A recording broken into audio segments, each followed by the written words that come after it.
Yo, what is going on, people? It is your boy, Mr. Chris Roach, back for another travel video. If you know me, I absolutely love traveling, so whenever I get the chance, I grab my camera, go around the city for 48 hours and see every single thing which makes that city tick. Now, this week, I'm in Toronto, Canada, and you would be mad if you don't understand how big the culture in Toronto is right now. You got The Weeknd killing it, you got Drake killing it, and back in 2019, the Toronto Raptors made this city explode. This place is crazy. I can't wait to check this out. Come and join me and I'm gonna show you exactly how to navigate this city in 48 hours.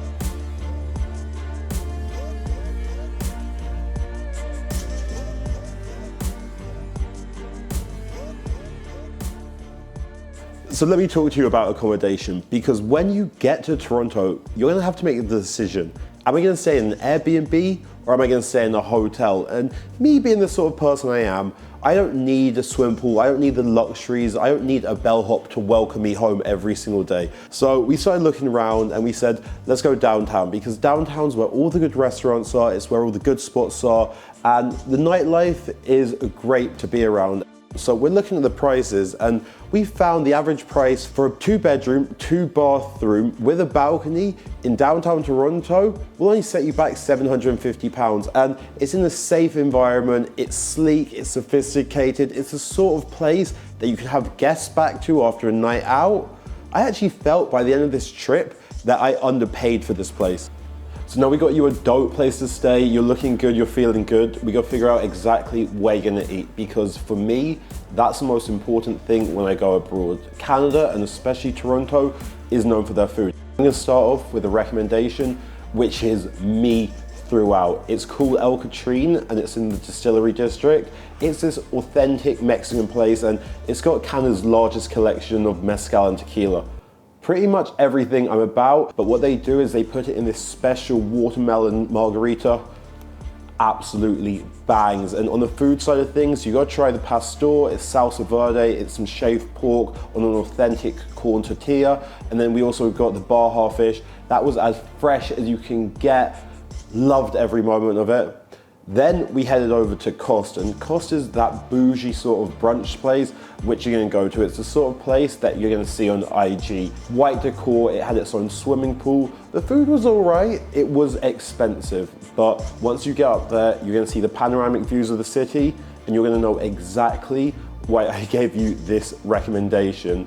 And the final place on the list is Expectations, because Expectations isn't the bougiest sort of place. It's not exactly the fanciest brunch or the nicest brunch, but the service is immaculate. These people were the nicest people and gave Canada the greatest name for hospitality. I got the eggs royale, we also got the avocado benedict, but the standout for me was the maple syrup on top of the French toast. This was their recommendation, and for me, I have to recommend this to you because it was fire. It was so good. It was the reason why I came to Toronto. You guys are going to want to know where to go out in Toronto, and I had the same problem when I got here. I knew there were a ton of places that I wanted to go, but they were spread out throughout the city and I didn't know how to do them in 48 hours. I ended up pretty much taking out my map of Toronto and then just breaking the city down into different sections. And from what my friends had told me and what I'd read online, they said, go to Kensington Market first. And when I got there, they were not wrong. This place was dope because it was so far off the beaten tourist track, but it was still filled with loads of local Torontonians. If you've ever been to Camden Market in London, it's very similar to that. It's full of flea markets. It's a great place to pick up a bargain. But from my side of things, it had such an electric atmosphere. There was reggae music playing, there were local vendors everywhere, and people were dancing, people were having a genuinely good time. And I have a real local recommendation for you, which is go and check out Golden Patty, because when we got there, the line was around the corner and we said, yo, we have to check this place out. I swear, when I bit into this patty the first time, I tasted love straight from the Caribbean. So the next place you have to go to is the Distillery District, because this is Toronto's arts and culture hub. 20 years ago, a bunch of friends got together and they said, look, we don't want another historic area like every other city has. We want something new, we want something exciting, and we want something where creatives can rub shoulders with each other. So they set out and transformed 47 buildings into what you see in front of you today. I started off my trip at the Miller Street Brewery and having all these artisan beers and ales, something I'm not normally into back home, but they were delicious, and what's more, they were all barreled on site and they were super cheap. Then, as you saw earlier in the video, we headed over to El Catrine, we got our tacos and we got our guacamole. Outrageous, I don't need to say anything more about that. But then the special highlight when we were leaving the Distillery District was going to Soma. Soma is one of the most famous ice cream parlors in the world, let alone Toronto. This place has won awards for how good their ice cream are. I can't recommend them enough, and they've got such a nice patio outside where you can just sit down, eat, and enjoy your food. So now that I've shown you some of the places where local Torontonians hang out, it's time for me to show you exactly where the tourists hang out. Because if you're here on your own or you're here with your kids, this is the most informative way that you're actually going to discover the city. And I would recommend starting at Harbourfront, because you could spend hours here just taking in Toronto culture. You can see some of the street performers, and once you're bored, you can make your way up the road to one of the 4 attractions, all within a few hundred meters of each other. So if baseball's your thing, you can go to Rogers Stadium, get a tour of Blue Jay Stadium, or even watch a game. If you want to see a panoramic view of the city, you can go to the CN Tower. If trains are your thing, you can go to the Railway Museum. I definitely think that's something more suited towards the grandparents though. And if you're me and have the heart of a child, you can go to Ripley's Aquarium and see the jellyfish exhibition. This thing was incredible.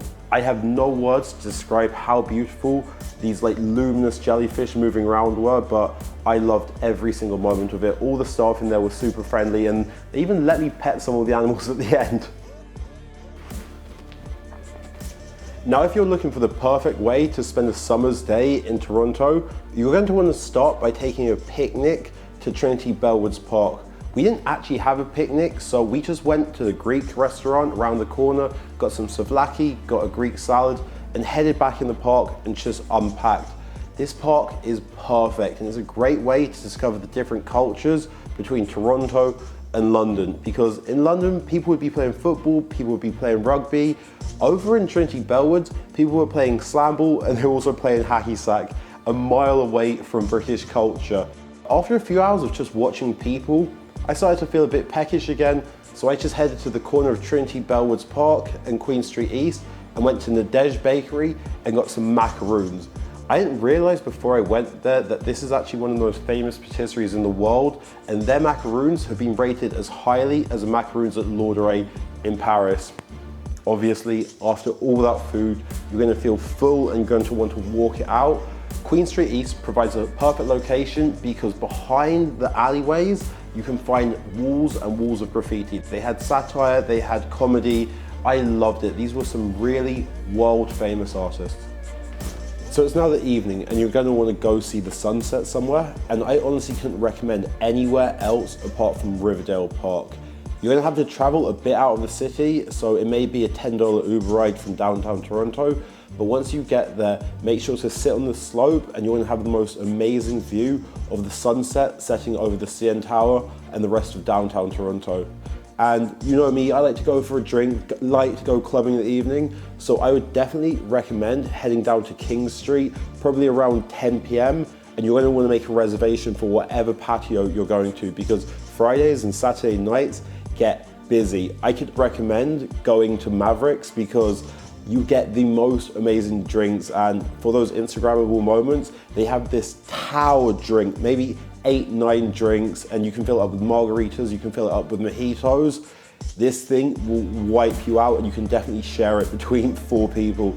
I loved it, it was a great experience.